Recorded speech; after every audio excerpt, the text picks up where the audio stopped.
Video will be about chapter 11.1, 11.3, basic Mendelian genetics, and a few extensions, so a few non-Mendelian genetic concepts. In general, this stuff should really be reviewed. Most of this you should have seen before. And if you completed kind of the Intro to Mendelian Genetics review exercise and had no problem, this is going to be a pretty easy chapter for you, and we're probably not going to spend too long on it. Just about, half the time on Monday, kind of keep moving, because this is a lot of what you should have already had a decent amount of exposure to from 9th grade bio. Alright, so Mendelian genetics is called such because Gregor Mendel, who is an Austrian friar, discovered basically simple genetic inheritance and was the founder of, or great-grandfather of genetics in general through breeding pea plants. And so what he did is he had noticed that these pea plants had 7 different characteristics that could easily be identified.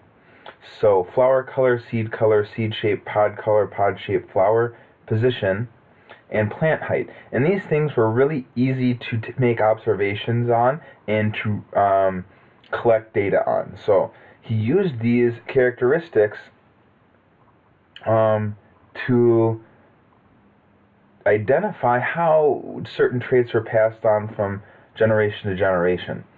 Before his time,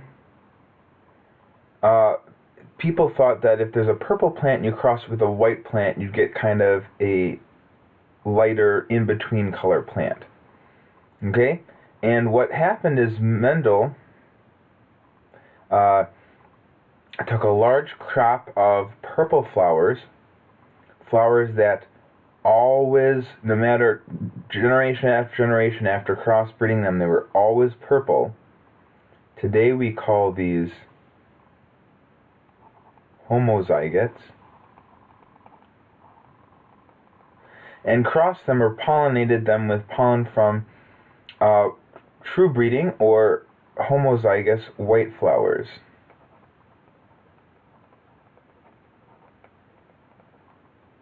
And this first generation is called the P, or the parental generation. And the offspring, or the seeds that resulted, he planted, and those are called the F1, or the first filial generation. So when we have a generation in genetic analysis we start out with is called the parental, or P generation. The generation that's after that's called the F1. The generation after that's called F2, and so on.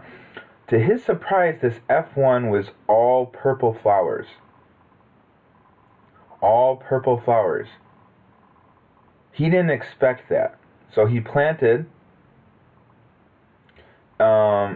many of these seeds, and they were all purple. So then he decided to take 2 of these F1 generation plants and cross them and to create an F2 generation. And what he saw is in the F2 generation, some of the plants were white. They had all purple parents, but their offspring, some of them were white. Actually, there was an approximate 3-to-1 ratio of purple offspring to white offspring. And this confused him. How could the white characteristic come back from all purple parents? And he did this with other traits besides flower color, and you can see that right here. That the F2 generations of all these different characteristics returned a similar ratio, 3-to-1, 3-to-1. And so you had this ratio, 3-to-1. And he was like, there's something significant about this. Something significant about this. And this is what led him to formulate his genetic model, this 3-to-1 ratio. So there's 5 pillars of Mendel's genetic model. The first thing is that he said there are 2 versions which are called alleles of each genetic trait. So for example, for flower color, there's 2 alleles. For seed color, there was 2 alleles. Shape, all of these had 2 alleles, or 2 versions of the trait. And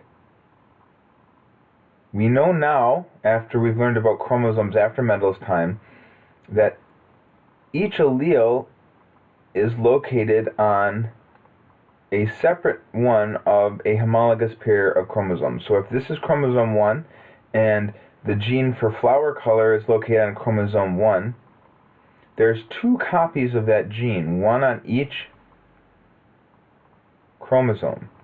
So a specific locus or location is a specific spot on a chromosome, and in the same locus on a pair of homologous chromosomes you'll find the same gene. He also said that offspring inherit one allele for a given trait from each parent. That makes sense because you're only receiving one copy of each chromosome from each parent, so you'll only receive one allele or one form of the gene.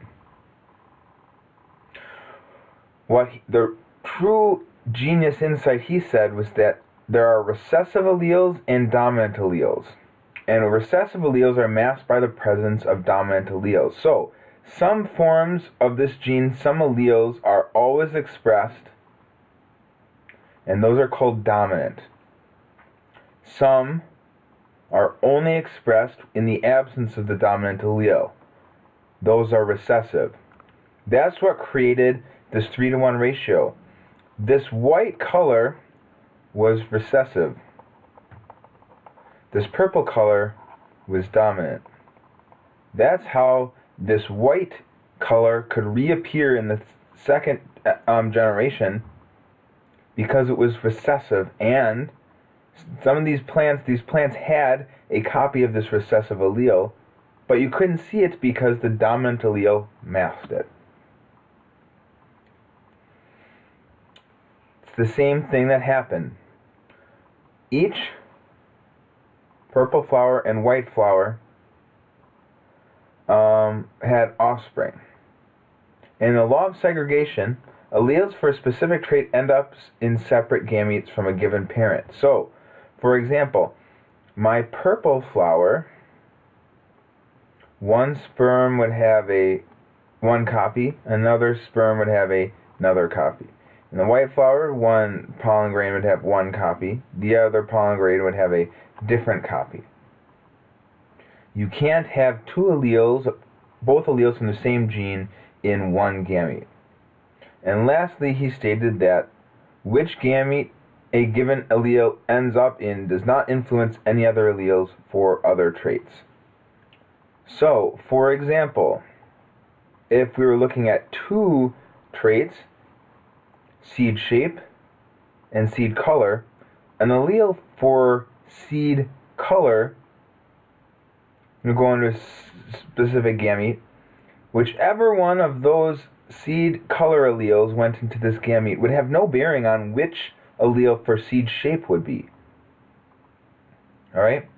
So when Mendel crossed his flowers, both of his parental flowers, the purple and the white, were homozygous. They had 2 copies of that allele. So, purple flowers had 2 dominant alleles, so they always had to make gametes with one dominant allele. The homozygous recessive white flowers would always create gametes with recessive alleles. So that's why the offspring were all purple. They all had one dominant allele from the purple parent and one recessive allele from the white parent. So they were all heterozygous. But when 2 of these plants were crossed, they could create gametes with either dominant purple alleles or recessive white alleles. 50-50. Half of them were dominant purple, half of them were recessive white. So, as long as the offspring received one of the dominant purple alleles, the offspring would be purple. You can make a simple Punnett square and see that means that there is 3 possibilities of genotypes that create the purple phenotype, only 1 possibility, homozygous recessive genotype, that creates the white phenotype. That's what created the 3-to-1 ratio. A 3-to-1 ratio is highly predictive of a Mendelian inherited single trait. You can also do several traits at a time in a dihybrid cross, dihybrid Punnett square, where you track seed 2 traits at a time, such as seed color and seed shape. If you have trouble doing a dihybrid Punnett square, look to the dihybrid cross video.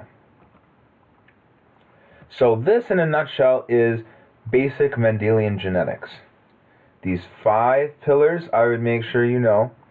And then generally, what we've kind of went through here about 3-to-1 ratio being very, very diagnostic of a simple Mendelian complete dominant inheritance, and how alleles are different copies of the same gene on homologous chromosomes.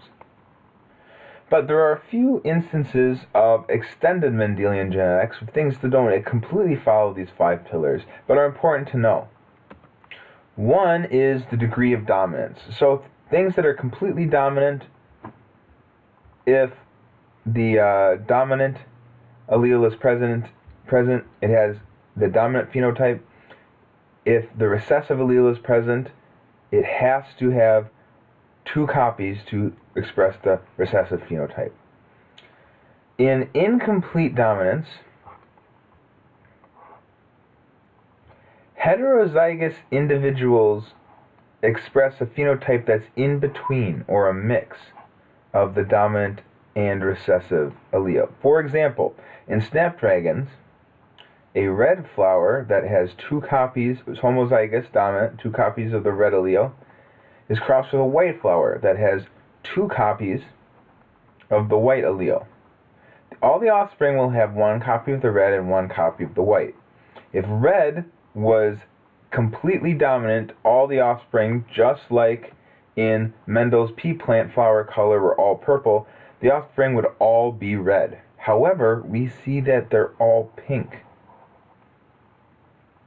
Red is incompletely dominant, so the white and the red kind of mix together to create a pink, like this.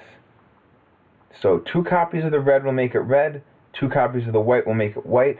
A heterozygote will be in between, will be pink.